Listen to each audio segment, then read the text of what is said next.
Ketika Indonesia memiliki rudal balistik antar benua, ICBM dengan daya jangkau ribuan kilometer dan kekuatan dahsyat, siap melesat dari wilayah terpencil menuju pusat kekuatan dunia.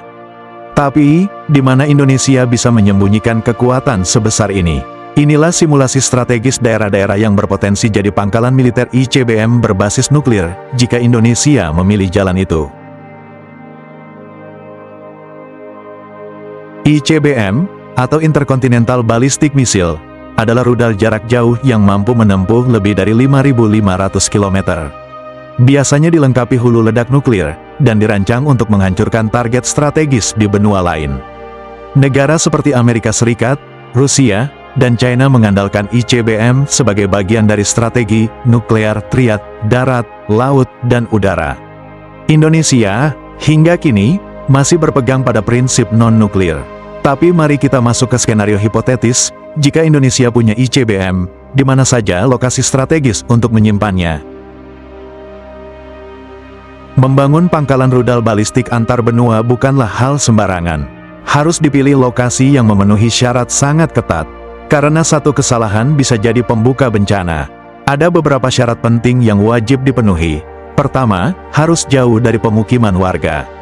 Jika terjadi serangan balasan, kerugian sipil bisa diminimalisir. Kedua, lokasi harus terlindung dari serangan awal musuh, entah lewat perlindungan alam, sistem anti-serangan udara, atau bunker bawah tanah. Ketiga, harus punya akses logistik melalui laut atau udara, agar pasokan militer, kendaraan, dan persenjataan bisa masuk dengan cepat.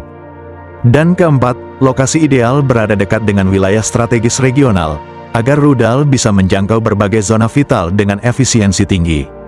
Maka dari itu, kami telusuri dari barat ke timur dari Sabang sampai Merauke. Dan inilah 5 wilayah di Indonesia yang secara hipotetis masuk radar sebagai calon pangkalan ICBM. Mari kita bedah satu persatu. Pertama, Pulau Natuna Besar, Kepulauan Riau. Pulau Natuna Besar terletak di jantung Laut Cina Selatan, salah satu wilayah paling diperebutkan di Asia Tenggara. Lokasinya yang terpencil, jauh dari pusat kota besar, menjadikannya sangat cocok untuk dijadikan zona militer tertutup. Jika dibangun di sini, pangkalan ICBM Indonesia akan memiliki daya jangkau strategis ke Asia Timur, termasuk Cina, Jepang, dan Korea. Tak hanya itu, Natuna juga mengamankan jalur pelayaran tersibuk dunia, membuatnya bukan sekadar titik peluncuran, tapi simbol dominasi wilayah. Kedua, Pulau Morotai, Maluku Utara. Morotai adalah pulau dengan jejak militer panjang.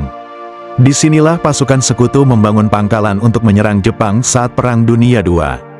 Letaknya jauh dari pusat populasi dan dikelilingi lautan dalam, menjadikannya tempat yang aman untuk pembangunan sistem peluncuran ICBM.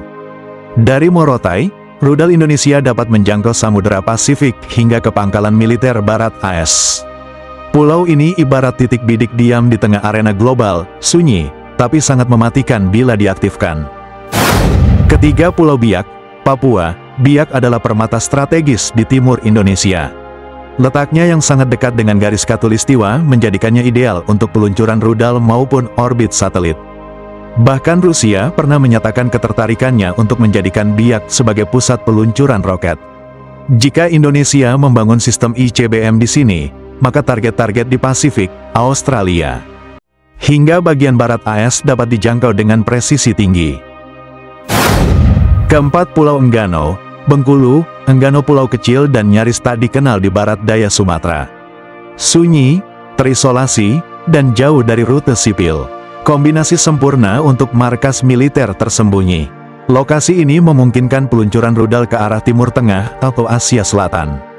Namun, tantangan utamanya adalah infrastruktur, akses jalan, pelabuhan, dan fasilitas militer yang nyaris nol. Tapi justru karena itulah, Enggano menyimpan potensi tersembunyi sebagai zona peluncuran rahasia. Kelima, Pulau Sawu, Nusa Tenggara Timur. Pulau Sawu terletak di jalur strategis antara Indonesia dan Samudera Hindia. Dari sini, rudal bisa diarahkan ke selatan, menuju Australia, Samudera Hindia, atau bahkan wilayah Afrika Timur. Wilayahnya minim penduduk, dan potensi pengawasan laut terbuka sangat tinggi. Tapi lokasinya yang dekat jalur internasional juga menjadi ancaman, jika tidak dilindungi dengan sistem pertahanan berlapis.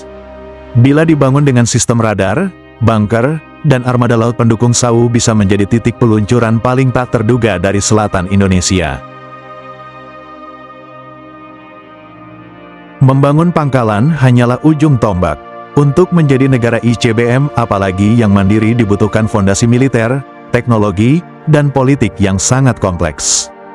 Teknologi propulsi dan hulu ledak, rudal balistik antar benua bukan sekadar roket panjang, ia membutuhkan sistem propulsi multitahap, sistem pemandu presisi, serta hulu ledak, baik konvensional maupun nuklir, yang mampu bertahan di kecepatan hipersonik dan tekanan atmosfer. Pengembangan ini bisa memakan waktu puluhan tahun dan miliaran dolar. Sistem satelit dan komando strategis, ICBM harus terintegrasi dengan jaringan satelit militer, sistem komunikasi aman, dan pusat komando strategis nasional. Tanpa itu, rudal hanya jadi besi panjang tak bertuan. Indonesia perlu memperkuat satelit pengawas, radar peringatan dini, dan sistem kendali terpadu yang tidak bisa diakses atau dijamming musuh. Infrastruktur fasilitas peluncuran, pangkalan ICBM bukan gudang rudal biasa.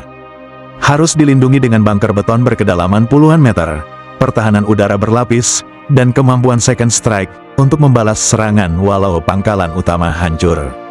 Beberapa negara bahkan menyembunyikannya di silo bawah tanah, kapal selam, atau kendaraan peluncur bergerak. Keputusan politik dan risiko global. Langkah terakhir, dan paling berat, adalah keputusan politik. Negara yang memilih jalur ICBM harus siap menghadapi kecaman dunia, sanksi ekonomi, embargo senjata, hingga isolasi diplomatik. Dalam dunia multipolar seperti sekarang, satu peluncuran bisa memicu reaksi berantai, dan dunia pun berubah selamanya. Indonesia punya kekuatan, punya potensi, dan punya pilihan. Menjadi negara yang kuat bukan berarti harus menempuh jalan nuklir. Tapi dalam dunia yang penuh ancaman, mempertimbangkan segala skenario adalah bagian dari kedaulatan. Karena kadang, kekuatan sejati bukan pada senjatanya, tapi pada kendali atasnya. Klik like, subscribe, dan aktifkan lonceng notifikasi. Tulis pendapatmu di komentar, apakah Indonesia seharusnya punya rudal ICBM? Atau cukup dengan kekuatan militer konvensional yang berkelas dunia? I got no love for the fakeness. If you wanna play tough and wanna hate this, I'll always show up and make a statement. I don't ever slow up, no I don't take sh**. I got no love for the fakeness. If you wanna play tough and wanna hate this, I'll always show up and make a statement. Everything I do so instinctive and so passionate. Every word I move so